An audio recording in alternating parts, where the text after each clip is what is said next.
if you want to. Hello, and welcome to Laiya's Buzz. Don't forget to log on to the blog, because if you missed Lynn Doyle last night, got some behind-the-scenes footage, you should just go ahead and watch. Does that look okay? I'm not crooked on one side, am I? No, you good. Sometimes you just got ass. Thank you, Antonio. That's my director again. All right, so have y'all heard? I'm so over of Fox News, okay? First of all, have you heard the number one they called the, now, what would you call this? Come here, Antonio. No, you come here. Right here. What do you call this? Come on, let's do it. We call that a what? That's a pound. That's a pound, right? That's a pound. Well, Fox News, they call that a fist bump or a terrorist fist jab. That's what they call it. Now, number one, they messing with Michelle, and I can't be having this.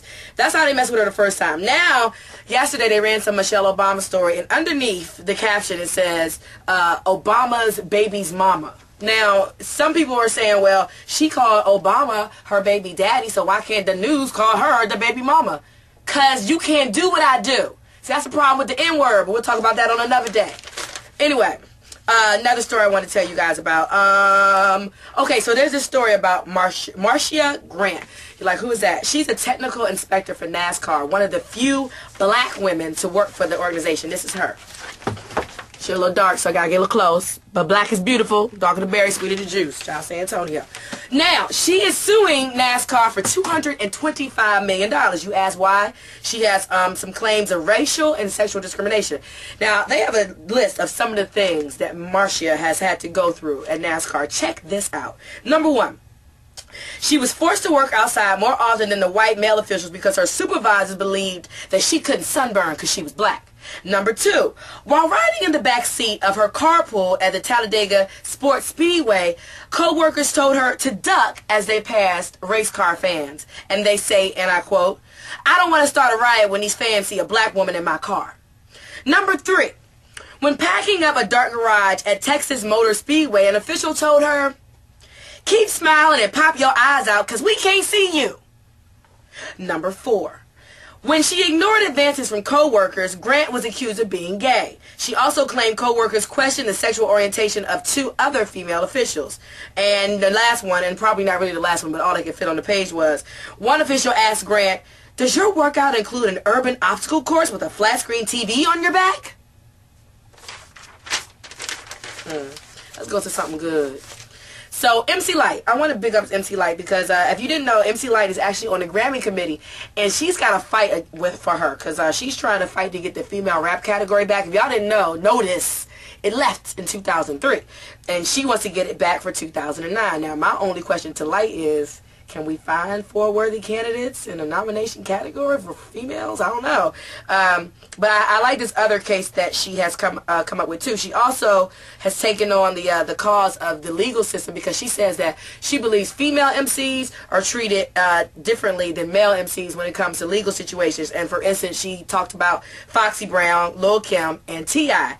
And this is what she said on her blog recently. She says, after allegedly purchasing firearms and such, T.I. gets to stay home in the comfort of his luxurious Atlanta home while nearly every woman in the game that has kind of been taken in for something has either done time or they're waiting on pins and needles to know the outcome of their cases.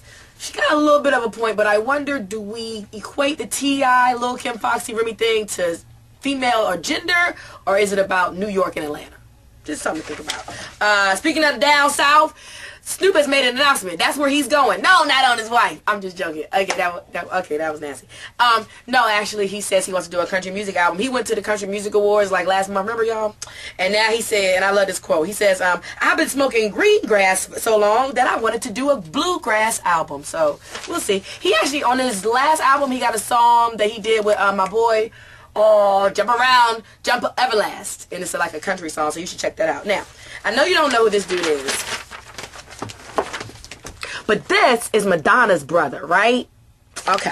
So some things that you didn't know about Madonna. His name is Chris. And they say that Chris is writing a tell-all book on Madonna. But that's not really the interesting part. The interesting part of the story is that Madonna and Chris haven't spoken in years. And they say the reason that they stopped talking are actually Madonna's ex-friend, Rupert Everett. Y'all remember Rupert, you know. He was the "how you doing, best friend?" Well, he said that the reason that she's not talking to her brother is because her brother is gay. And her husband, Guy Ritchie, and I quote, says, is uncomfortable around queens. And don't you think that's just ill? Because, like, I thought that everybody that Madonna was around was a queen.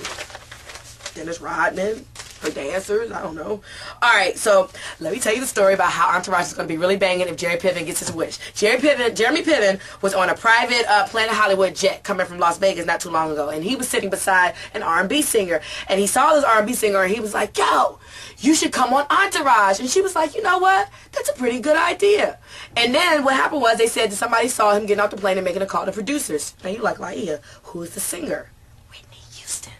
Wouldn't that be cool? Whitney Houston on Entourage. Oh my God. Do y'all know that when Weeds comes back on this Sunday premiere? That's like one of my favorite shows. Alright, so I wasn't going to address this Moshonda Swiss Beats thing, Alicia, but Moshonda has come out to Hip Hop Weekly. She made an official statement about Alicia Keys messing around with her husband, Swiss Beats. And she says this: Alicia's her own woman and she has made her own choices. I don't have a problem with her. I will say this though, I am not a scorned woman. So again, this is Moshonda saying that Alicia Keys has slept with her man, but it just don't feel right. I was telling Antonio earlier, I was like, maybe if the rumor was that Alicia stole Moshonda from Swiss Beats, then you'd be like, I go with that. You know what I'm saying? I don't know. Alright, so Amy Winehouse, she got more money for her crack. $2 million she's getting for the night.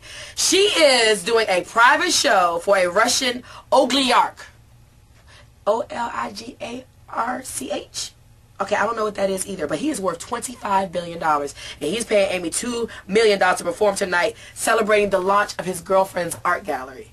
Can you say rich? Yes, I got this from page 6. Oh, and another story I found. Y'all just tell me when y'all want me to wrap this up, because I can go all day. Because Mark Wahlberg said that he needs David Beckham to go home because they live on the same block, and he's tired of the paparazzi on his block. Then I got another story. Celeb Rehab. I don't know if you watched that on VH1, but Rodney King, he's joining in the new season. And Jeff Conaway, he's coming back. Oh, and Blue Cantra and Antonio Sabato Jr., they say they're messing around on the set of Celebrity Circus. Do you want me to wrap up the buzz? You know what? I'll wrap it up. Don't forget, though, log on to the blog. Go right. Okay, it's this way. The blog is on this side. There you go. Look, say Laiya's blog. You just click right there, and then when you go in, you can see like the pictures from me being on Lynn Doyle, and what's it really like to be at CNA and be inside a TV studio, because it was my first time, so I wanted everybody to experience it, so I got it on camera. So I'm going to go now. Tomorrow's Friday, and we can breathe. See y'all then.